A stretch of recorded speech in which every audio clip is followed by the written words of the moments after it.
ॐ सच्चिदानन्दरूपाय विश्व उत्पत्त्यादिहेतवे तापत्रय विनाशाय श्रीकृष्णाय वयं नमः। श्रीमद्भागवत महापुराण द्वितीय स्कंद प्रथम अध्याय। सुखदेव जी द्वारा श्रीमद् भागवत जी की स्तुति तथा राजा परीक्षित को धैर्य बधाना। इस प्रकार महाराज परीक्षित की अनुनय विनय से बड़े प्रसन्न होकर श्री सुखदेव जी बोले, हे राजन, तुमने जो यह प्रश्न किया है कि मनुष्य को अंत समय आने पर अपने उद्धार के लिए क्या प्रयत्न करने चाहिए, यह प्रश्न बहुत ही उत्तम है। हे राजा परीक्षित, जो मनुष्य अज्ञान में डूबा हुआ श्री नारायण भगवान की महिमा को न जानकर संसार के विषय आदि भोगों में लिप्त रहते हुए अपने जन्म को व्यर्थ व्यतीत कर देता है, उसे समस्त दुखों का अधिकारी जानना चाहिए। जो लोग विषयों की इच्छा रखते हैं उनको भी कोई सुख नहीं मिलता।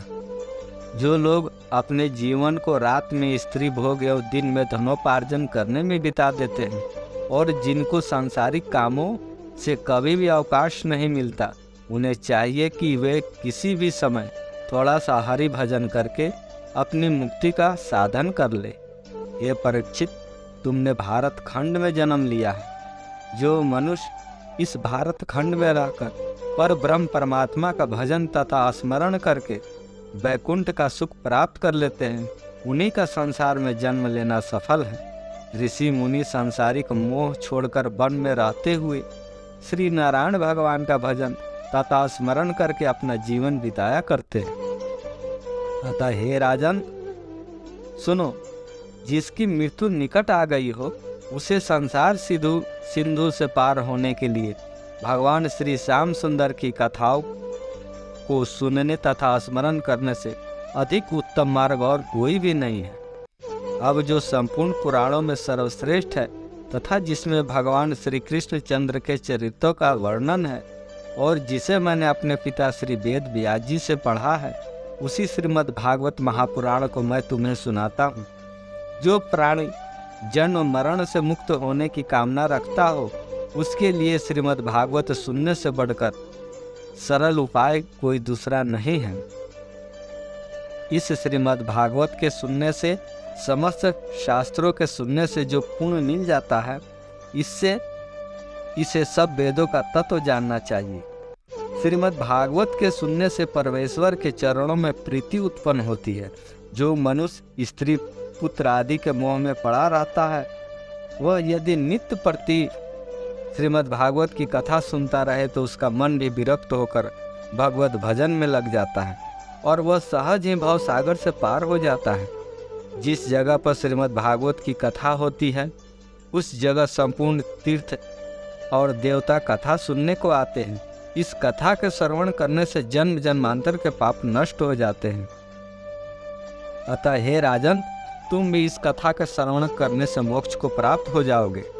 यद्यपि तुम यह कहो कि मेरे आने से पहले जो ऋषि मुनि यहाँ उपस्थित थे, उन्होंने तुम्हें श्रीमद् भागवत की कथा सुनने की राय क्यों नहीं दी, तो इसका एकमात्र कारण यही जानना चाहिए कि अभी तक उन ऋषि मुनियों का मन किसी एक बात पर स्थिर नहीं था। कोई यज्ञ करने की कहता तो कोई जप, कोई तीर्थ करने को तो कोई दान और कोई हरि सेवा की बात कहता था। परंतु मैं श्रीमद् भागवत के अलावा और किसी बात से मतलब नहीं रखता हूँ। मैं सदैव संसार में अवधूत की तरह रहकर अपना जीवन व्यतीत करके आनंद का अनुभव करता हूँ। हे राजन, यदि तुम इस डर से डर रहे हो कि तुम्हारे मृत्यु में थोड़ा ही समय शेष रह गया है, तो तुम अपने मन में उस डर को त्याग दो, क्योंकि तुम्हारी मृत्यु में तो अभी 7 दिन शेष है। अतः इस अवधि में तुम श्रीमद् भागवत की कथा को मन लगाकर सुनो। इसके सुनने से तुम अवश्य मुक्ति पद को प्राप्त हो लोगे। खटवांग नामक राजा तो केवल 2 घड़ी में ही मुक्ति पा गए, फिर तुम्हारे लिए तो 7 दिन का समय मिला है। यदि कोई प्राणी सच्चे हृदय से अपने परलोक को सुधारना चाहे तो वह केवल 2.5 घड़ी में ही सुधार सकता है। श्री सुखदेव जी का ऐसे प्रिय वचन सुनकर राजा परीक्षित हाथ जोड़कर बोले, हे महामुने, राजा खटवांग ने तो 2 घड़ी में ही मुक्ति कैसे प्राप्त कर ली, वह कथा आप कृपा करके मुझे सुनाइए। श्री सुखदेव जी बोले, हे राजन, त्रेता युग में खटवांग नामक एक बड़ा प्रतापी, बलवान, नीतिवान एवं धर्ममान राजा अयोध्यापुरी में हुआ। वह 7 द्वीपों का राजा था। वह एक बार राक्षसों ने इंद्र आदि देवताओं को संग्राम में हराकर उन्हें देवलोक से निकाल दिया और इंद्रासन पर अपना आधिपत्य कर लिया। उस समय देवगुरु बृहस्पति जी ने देवताओं से कहा कि तुम राजा खटवांग की सहायता लेकर असुरों से संग्राम करोगे, तभी तुम विजयी हो सकोगे। यह सुनकर देवराज इंद्र सब देवताओं के साथ मृत्युलोक में आए और उन्होंने राजा खटवांग के पास जाकर अपना मनोरथ सुनाया। राजा ने उनको दंडवत करते हुए कहा, हे देवराज, मेरे बड़े अहोभाग्य हैं, क्योंकि मेरा यह शरीर एक न एक दिन अवश्य ही नाश होगा। इससे यदि आप लोगों के किसी काम आ जाए तो इससे अधिक अच्छी बात और क्या हो सकती है। इतना कहकर राजा ने अपने अस्त्र शस्त्र बांध लिए और इंद्रादि देवताओं के साथ संग्राम में जाकर असुरों को हरा दिया। जब देवताओं ने युद्ध करके विजय पूर्वक इंद्रासन पुनः प्राप्त कर लिया, तब ये निडर होकर देवलोक का राज करने लगे। जब राजा ने उनसे विदा मांगी, उस समय देवराज इंद्र ने प्रसन्न होते हुए कहा, हे राजन, हम आपसे बहुत प्रसन्न हैं, आप हमसे कुछ वरदान मांग लीजिए। देवेंद्र की यह बात सुनकर राजा खटवांग ने हृदय में सोचा कि मैंने देवताओं की सहायता करके हारा हुआ राज पुनः वापस दिलाया है, फिर मैं ऐसी परिस्थिति में इनसे क्या मांगूं। तब राजा का मन की बात जानकर देवराज ने कहा, हे राजन, देवताओं को भूत और भविष्य काल की सब बातें मालूम रहती है। हम लोग असुरों के उपद्रव से भयभीत थे, इसलिए हमने आपसे सहायता मांगी थी। अतः आप इस उपकार के बदले में हमसे कुछ मांग लीजिए। यह सुनकर राजा खटवांग ने अपनी वृद्धावस्था पर विचार करके देवताओं से कहा, अच्छा, आप पहले मुझे यह बतलाने की कृपा करें कि मेरी आयु अभी कितनी शेष रह गई है, इसके बाद मैं वरदान मांगूंगा। तब देवराज इंद्र ने विचार करके उत्तर दिया, हे राजन, आपकी आयु अब केवल 4 घड़ी शेष रह गई है। यह सुनते ही राजा ने देवताओं से कहा, तब तो मैं आपसे यही वरदान मांगता हूँ कि आप मुझे इसी क्षण अयोध्या में पहुँचा दें। मेरी मृत्यु का समय निकट आ पहुँचा है, अतः मैं वहाँ जाकर ऐसा कार्य करूँगा जिससे पुनर्जन्म से छुटकर भवसागर से पार हो सकूँ। राजा की यह बात सुनते ही इंद्र ने बड़ा तीव्र गति वाला एक विमान दे दिया, जिस पर बैठकर राजा 2 घड़ी में ही अपने स्थान पर जा पहुँचे।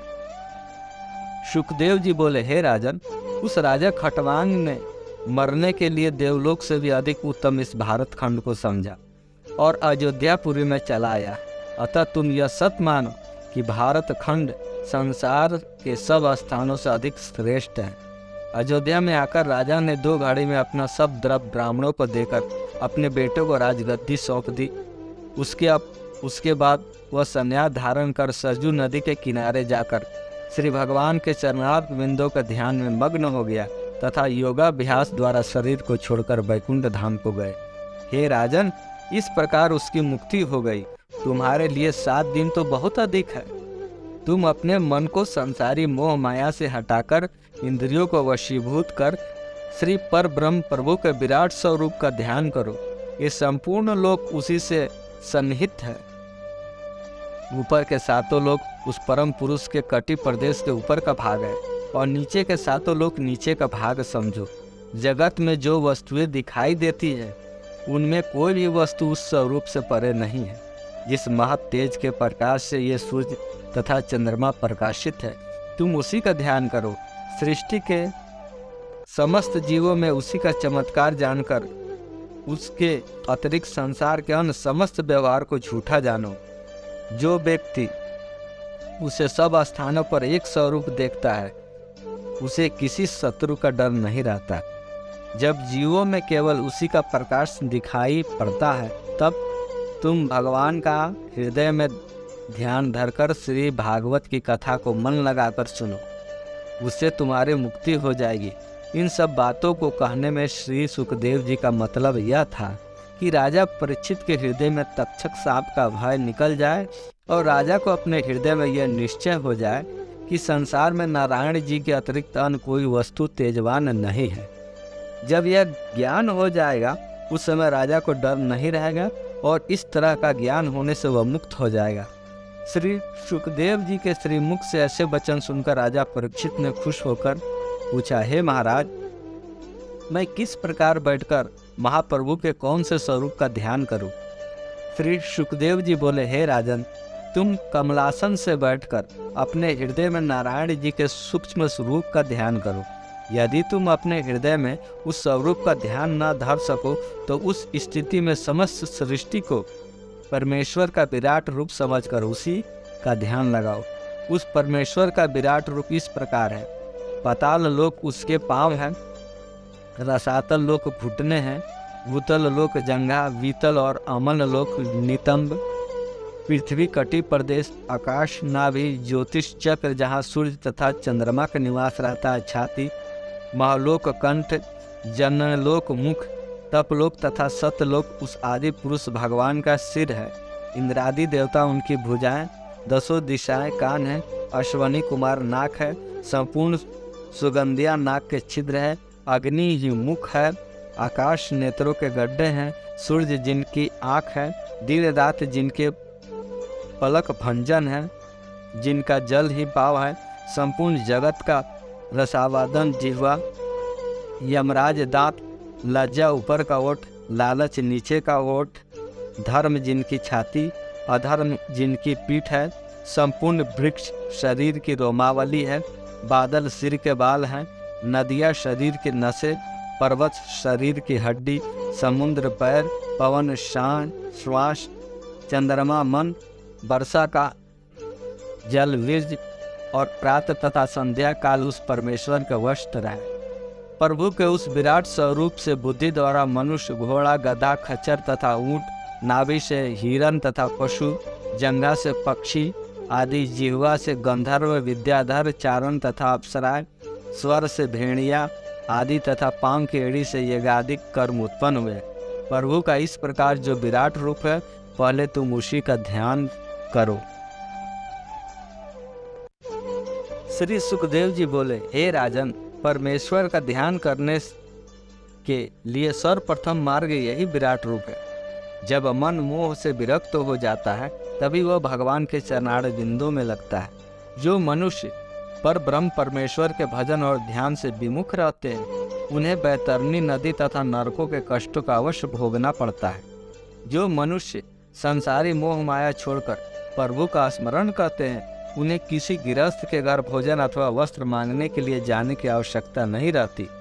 हे राजन, जो प्राणी मानव जन्म लेकर भी भगवत भजन करके अपनी मुक्ति का साधन नहीं करता उसे पुनः 84 लाख योनियों में जाना पड़ता है। जो प्राणी मनुष्य देह पाकर अपने जीवन को खेल कूद तथा सांसारिक माया जाल में बिता देता है और जगत पिता परमात्मा को नहीं पहचान पाता उसकी वही दिशा जाननी चाहिए। जैसे कोई वस्तु ऊंचे पहाड़ पर चढ़ने के पूर्व नीचे गिरने पर होती है। जो प्राणी मानव देह पाकर भी अपने जन्म को नहीं संभालता है उसे पहाड़ के शिखर के नीचे गिरा हुआ जानना चाहिए। ऐसा मनुष्य पुनः 84 लाख योनियों के बाद फिर उस चोटी के निकट पहुंच सकता है जिसने अपना जीवन वृथा ही नष्ट कर दिया। वह मनुष्य मरने के पश्चात पछताता है, परंतु उस समय पश्चाताप करने से कुछ कार्य नहीं चलता। अतः प्राणी के लिए उचित है कि वह अपने जीवन का समय नित्य प्रति घटता हुआ जाने। जो दिन निकल चुका है वह फिर वापस नहीं आता। इसलिए प्राणी को सदैव इस बात का ध्यान रखते हुए एक पल भी उन पर ब्रह्म परमेश्वर का नहीं भूलना चाहिए। जिस प्राणी ने मानव शरीर पाकर भी भगवत भजन नहीं किया वह मनुष्य पशु के सदृश है। जिस तरह बैल और ऊंट दिन भर बोझा ढोते रहते हैं और एक समय जो भी दाना पानी मिल जाए उसी को खाकर प्रसन्न रहते हुए वह यही समझते हैं कि किधर सूर्य नारायण उदय होते हैं और किधर छिपते हैं। यही दशा हरि भजन से विमुख मनुष्यों की जाननी चाहिए। हे राजन, यद्यपि उन पर ब्रह्म परमेश्वर का थोड़ा सा भी स्मरण कर लिया जाए तो वे उसी से प्रसन्न होकर मुक्ति दे देते हैं। अर्जुन ने भगवान श्री कृष्ण चंद्र जी ने गीता में यह कहा कि मनुष्य 4 समय में मेरा ध्यान अवश्य करते हैं। जब मनुष्य रोग से पीड़ित होकर कष्ट पाता है। दूसरा, जिस वक्त मुझसे मिलने की अभिलाषा होती है। तीसरा, जब किसी का कोई कार्य अटक जाता है और उसे किसी वस्तु के पाने की इच्छा होती है। और चौथा, जब कोई मुझे पहचान कर मेरे भेद को जान जाता है। इन 4 अवसरों पर मनुष्य अवश्य अपनी कार्य सिद्धि के कारण मेरा ध्यान करते हैं, परंतु मैं इन 4 समय पर मनुष्य से अधिक प्रसन्न रहता हूँ। ज्ञानी पर इसलिए अधिक प्रसन्न रहता कि वह सदा किसी अन्य पर भरोसा न करके केवल मेरा ही स्मरण किया करता है। अतः हे परीक्षित, तुम अपने हृदय में किसी तरह की शंका मत करो। इन 7 दिनों के अंदर ही तुम्हारी मुक्ति अवश्य हो जाएगी। मैं तुमको श्रीमद् भागवत के कथा रूपी अमृत का श्रवण द्वारा पान कराता हूँ, जिसे तुम ध्यान पूर्वक सुनोगे तो अवश्य इस अपार भवसागर से तर जाओगे।